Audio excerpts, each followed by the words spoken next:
dark belt from Super Training Gym, strongest gym in the West. This is Big Bill, aka Big Black, going with a 685-pound raw box squat. Big Bill's got a lot of power and a lot of strength. Just has to work on his technique a little bit. So that's something that we're trying to work on with him. But he was fired up on this day and he really went after it. So it's good to see him go after it. Here I'm working with Lisa Lyndhurst on her deadlift form. She was trying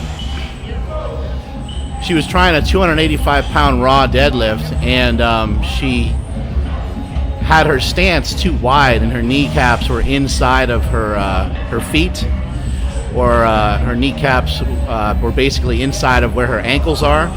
And if you want to be productive on a sumo pull, or you want to be productive on a wide stance squat, you got to at least get your kneecap out close to where your ankle is. That'll give you better leverage out of the hole, and that's what I'm explaining to her here. She also has a little bit of trouble locking in her back, her lower and mid back, and she'll get some pretty bad rounding.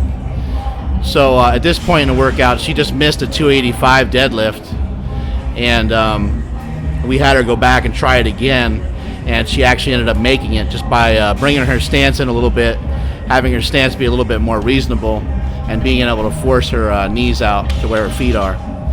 This is Robot here, just doing a quick demo. Robot's always got good form, so I always try to utilize him to show people what type of form we're looking for. I'm not as flexible as him, so I can't perform things the same way that he does. In basic terms, though, I mean, really what you're looking for is a flat back, and you're just trying to pull your chest up. If you had to think about two things, that would be what you would think about. This is David Baffis working on some reverse band squats. We had David Baffis, we got Robot here, Jim McDonald was in on this group, as well as myself. You see Robot there working with some pretty heavy weights. We actually, after watching this video, I've been thinking we probably need to work on bringing his stance in a little bit so that he can get his knees out further.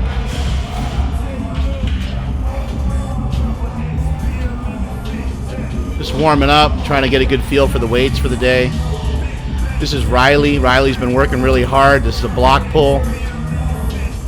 He's actually making a lot of progress and ends up working up around 600 pounds on this day, which is huge for him. His best pull in a contest is right around 500 pounds.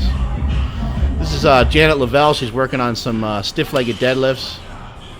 As you can see, the entire group is working on some different stuff. You know, we got different people, we got different sizes, different heights, different weights. There's a lot of different things to work on. This is David going with a 645-pound reverse band squat. The reverse band is approximately taking around 90 pounds off the bottom. We have a monster mini band set up there. And at the top, it's still all you holding on to that weight, so it's a good way to overload. Interestingly enough, the reverse band works similar to working against a band or working against chains, where it accommodates resistance. The weights are lighter at the bottom and heavier at the top. I know that sounds weird because the band is helping you, but it's still similar where the weights are lighter at the bottom, heavier at the top. There's Lisa. We just leave the camera on her whenever we have a dull moment. We just say, all right, let's just film the hot chick for a little while and spice things up. So here's Riley going again.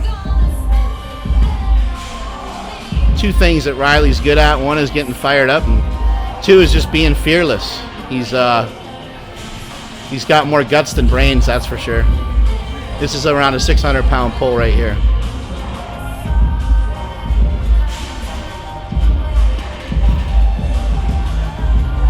And he struggles with the lockout, so that was a really good effort by him. Here's Jim McDonald going with a 645 reverse band.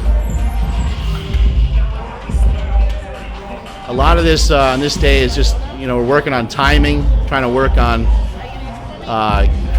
getting a feel as we get down lower in the squat. Here's Juan working on some stiff leg deads. You can see Juan's chest comes down a little bit. or a lot of it. You want that ST to be heading straight up and out when you're doing stiff leg deadlifts. A lot of people do stiff-legged deadlifts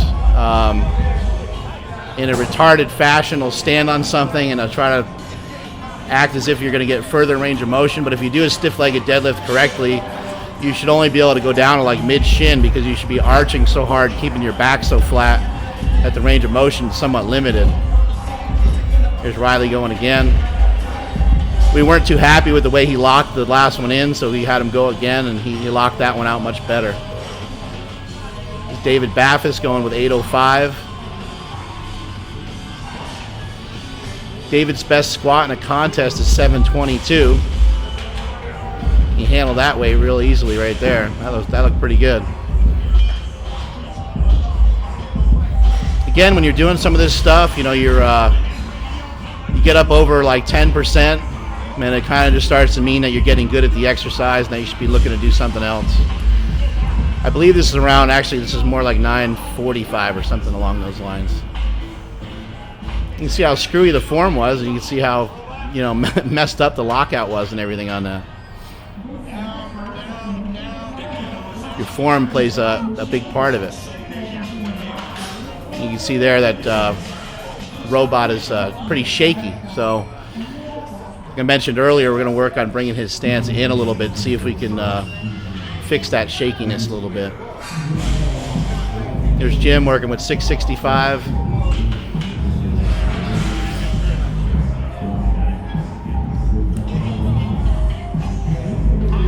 The reverse band squat can help give you a lot of confidence, help you to work with bigger weights.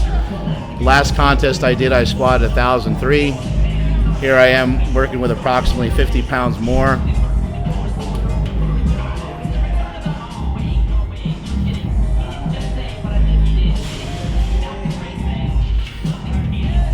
Probably work on getting that a little lower, but not a bad squat.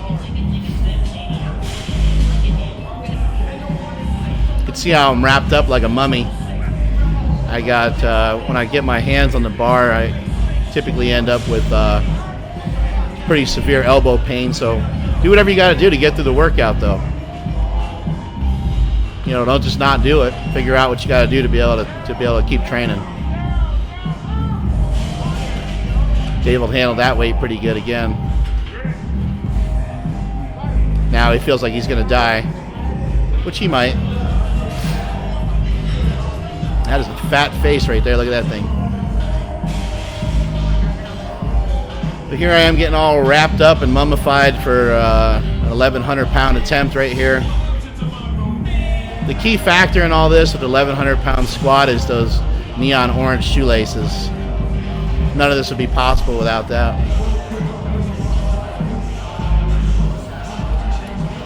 Got overkill squat suit and briefs on for this. It's the hybrid squat suit, which is a combination of canvas and polyester. And that's it from supertraining.tv.